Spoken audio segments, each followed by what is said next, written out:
Anki ya Abba maqaan keen? nuguse Nugseennu. badhaaso gandi kiyya calbees Ayyee eessaa dhufte? calbees Eessan madoot? qilleensoo bakka mina barumsa san Maaf dhufte dur? eebba abbaa gadaa jedhanii gandi ammoo ana ergee jennaan dhufe Ganti si erga ganta kami? ganda calbeessaati Jalqaba innaa sin fidan maan jedhanii sin fidan? eebba abbaa gadaa dhaqxanii eebbifamtaneeti galtanii jedhanii bulee horaa dhaqaa jedhanii karaa kanaan ana ergan Achiin duuba hoo? achiin duuba ammooni fidanii garbatti nu harcaasanii achi ammooni qanii garba lamaan bullee jiraataa qanii sadeeso qanii sanbata bulee horaa dhunneeyyi. Achiin duuba weeqa dhuttaniin duuba? Sagalee olkas achiin duuba asii qanii sanyooti asii qilleensoo mokkonne isaan fidan. Fiddanii maa hojjedhaa isiniin jedhan? Waardiyaa bootaa isin qabadhaa jedhanii. Maan eeddan? Aba'oon shanee hin dhutti. Bakka shanee isin geessina asumatti eegaa jedhanii asuma harcaasanii. Lola isiniin jedhan? Asumatti warri naannoo fidee jiraata asitti asumatti yaa'inu hin achi nu hojjisee lakkise. Waraanummaa leenjiteerta? Waraanummaa leenjeen jiru.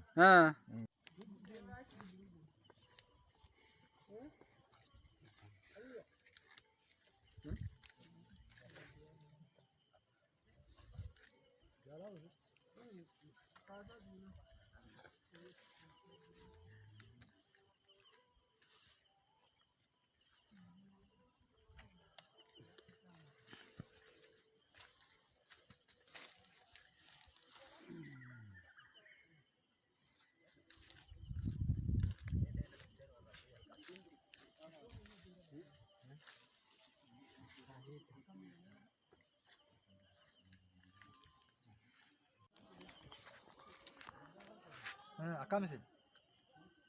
Si akkam? Ana. Maqaan keen? Nuguseen? Aanaa kam?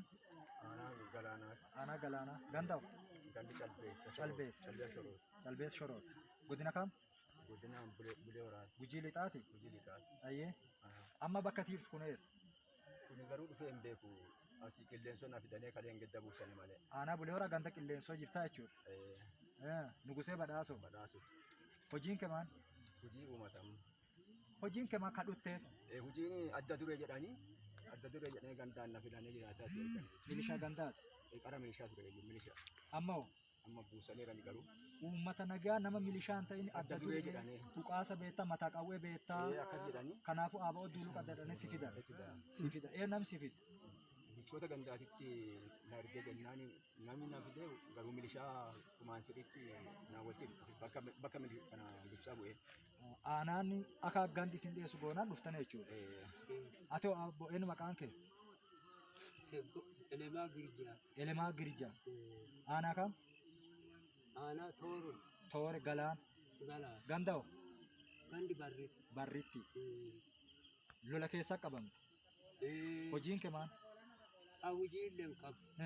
Hojiillee hin qabu. Abboo dhiirti bee wadubbattee duuti. Gullee kana warri sun gatee jiraatu hin beeku. Kiyyaan har'aan fuudhe. Wataddarri fuutee anarraani. Kiyya gattee kana gaadhu jaan ga'an har'a fe'ani. Adda? Adda. Ati maani hojiin kee uummata moo milishaa? Uummataan. Uummata? Uummata jaarsa du'a. Maanti lola si fidere? Gijjaaji ilmee kan kenni jennaani hin kennu ilmee kiyya jedhe. Ijoollee teet kenni akkasii aba'oo duultu siin jedhan? Hin kennu jedhe. Addee ijoollee kennitu dhufte? Hin kennan jennaani bali ati deemi callaa jedhan. Yoo ijoollee kennuu dhabde yookaan yoo fi deemuu dhabde maan teeta maan si goona dhan? Yoo deemuu dhabde masaaraa biyyaa tasitti kennine kanallee hiitta loon keellee warassinaa jedhan. Qawweelle si kaffalchiinaa loon keetillee sirraa saamnaa mootummaa galii goonaa. Kanaafuu ati addee lubbuu loon keeti dhabdu addee ijoollee teeti dhabdu kaatee duultee jechuudha. Amma lolarra godina Gujii Lixaa aanaa bulee horaa ganda qilleensoo lolarra dhuftanii qabamtanii jechuudha. Waraana bilisummaa Oromootti isin qabe. Haga qabamtanii wanni isin dhaanamtanii wanni waraana bilisummaa Oromoo isin darare wanni isin miidhe wanni namni isin doorsise isin jeeqe jira. galata waaqana minuntun. Hintuun. Kanaafuu borullee iftaale waraana bilisummaa Oromoo kakalee mootummaan garboonfataan karra biyya saamuu jiru kun qabeenya keessan saamiisaaf lubbuu teessan balleessiisaaf jedhe waraana bilisummaa Oromoo kan inni itti isin erge qaama keessanii dhiiga keessanii foon keessanii jechuudha. Warra gadaafelleef ammaan booda galtanii fakkeenya akka taatanu lubbuu teessaniif jettanii waraana bilisummaa Oromootti addee duultanu hidhama.